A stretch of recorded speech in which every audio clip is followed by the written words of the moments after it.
Ladies and gentlemen, welcome back to Nottingham Forest Career Mode, episode number 22. Yep, I have nothing else to say. There we go, episode 22, Manchester City. This is trying to get us back on track right now because, in case you haven't seen the last two episodes, we haven't won a match in the Premier League in 6 games. We have, I think it's 3 draws and 3 losses in the last 6 games. So all's well there, but now we're taking on Man City, who have got off to a rough start of the season. They're currently down in, I think right now it's 18th position. And, well, they're trying to treat us like an easy team anyway by putting in a lineup like that one. But here we go, we're trying to get a win, we're trying to get everything back on track. And look at this, it's Lord Bentner. He takes a shot, it gets deflected. Oh my god, Lord Bentner scores! He's back! Bentner! No, it's just Nicholas Bentner scoring a goal, to be fair, woohoo. But, yeah, he's back at least. It means he scored a goal, and it's an awful goal. It takes a deflection there, and then the keeper does the stanky leg. And in case you don't, in case you're not aware of the stanky leg, there it is in the replay. Oh, look at that!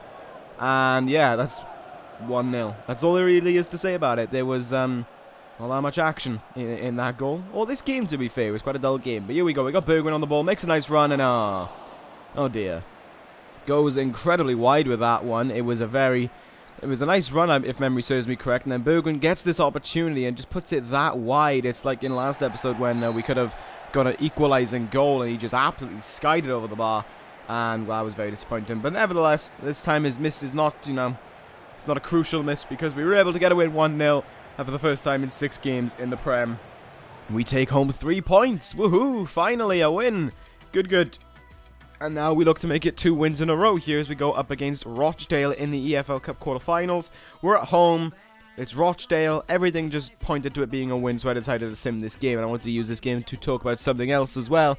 Later on in this episode, I think it was not supposed to be the next game, but the game after, we were supposed to go up against Everton in the Prem. But unfortunately, my Elgato decided, let's not work. And it decided to crash or something. I don't know. It did something. There's the video itself is screwed, and we have nothing to show for it. So the result of that, if memory serves me correct, was a 1-0 win as well. So we won that game as well. So there we go. Just thought I'd let you know about that one because you won't be seeing any footage of it. But now, Watford. We go over to Vicarage Road against Watford, who are somewhere in the league right now. They are not showing. They're not showing on the top 10. So clearly, we don't have too much to worry about. But yeah, we're still in 4th, even after not winning after not winning for 6 games. So you can tell we had a strong start of the season, and even then, look, Watford not playing Pereira. So this kind of got the belief in my mind that the teams were trying to treat us as like they were viewing us as a weaker team, which meant that, because they were putting out their secondary teams, we could easily nab 3 points off of them. It kind of makes sense because, Man City played that awful team and they're done in 18th. Watford are not playing Pereira or Troy Deeney, but they are still playing some stronger players. But yeah, it made me think that maybe like most Prem teams are just playing weaker players just to, thinking they'll get an easy 3 points against us. So maybe we can just nick 3 points off them in easier fashion. Anyway, Grujic there getting a close shot. It was a very strong game for us. We had a lot of shots coming in, and as you can see, Costa Pantilimon was having the time of his life in goals. He saves that shot from Grujic. Osborne makes a great run here. Look at this save there by him again on Asambalonga. Could have been 1-0, but denied Asambalonga the opportunity to score a goal. Now we move on a little bit later. It's Asambalonga. He's making a run here. He's just trying to find someone to pass it to. Grujic is there, and Grujic puts it in the back of the net. This was after about 70 minutes or something like that. I can't remember. There you go, 77 minutes of trying to get past Pantilimon, and him just playing absolutely phenomenal. Thankfully, though, Grujic knocks it in the back of the net. It's 1-0. And that meant great things for us. We are in the lead, and another 3 points could be on the way, especially with how little time is left in the game. Grujic here, as you can see, net in that after the pass from Asambalonga. It's a strong run from Asambalonga as well before the ball just falls to Grujic. Could have gone a little bit longer maybe and found his way to Villalba, but Grujic was there, and it was a much more awkward angle for Pantilimon to save. But now Lansbury gets a free kick in the 90th minute. Oh, there it is, 2-0. What a nice free kick by Henry Lansbury. Came on as a sub after I think it was El Nene got injured. He's out for about 3 weeks now, but Henry Lansbury there steps up for his 4th of the season, which comparing that to Asambalonga and Bentner, who have 1 each in the season right now. Look at that. What a free kick. The wall jumps early for some reason. It goes over the wall and out of Pantelemon's reach. 2-0, sealed the game entirely, and there you have it. Another 3 points in the bag. I mean, what more can you ask for? You know, another 3 points, always nice, always good. And I just kind of overturning all the results we had in the last 2 episodes where everything was just starting to go downhill for us. So, hey, it's a bonus and I'll take it. But nevertheless, we now head on. Of course, we would have just played Everton now and beaten them. So the last game of the episode is against Southampton, who are all the way down in 17th right now. We've got ourselves back up to 2nd. Spurs, however, doing a strong job of running away with the league right now, 4 points ahead of us.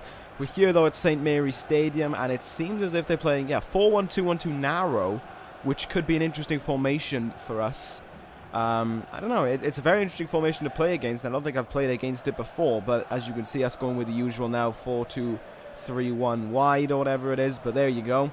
There's the team. There was not a lot of change, and there was also a highlight I forgot to show as well. I've just realized we signed a youth player. I think his name was like Lance Cox or something like that. Right midfielder, 60-something overall, 17 years old, has a potential of like 85 to 94.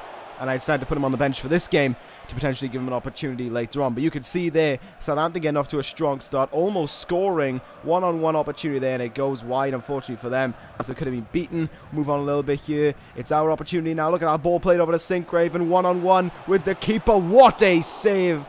That is right there. You'd expect Sincraven to be netting that one in, but no, their keeper does a phenomenal job here.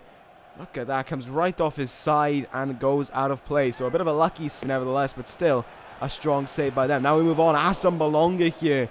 Again, getting the best out of the keeper as he makes that save. And now prepare yourself for this. We've got Jordan Classy on the ball here. Played back into Classy, and oh my goodness!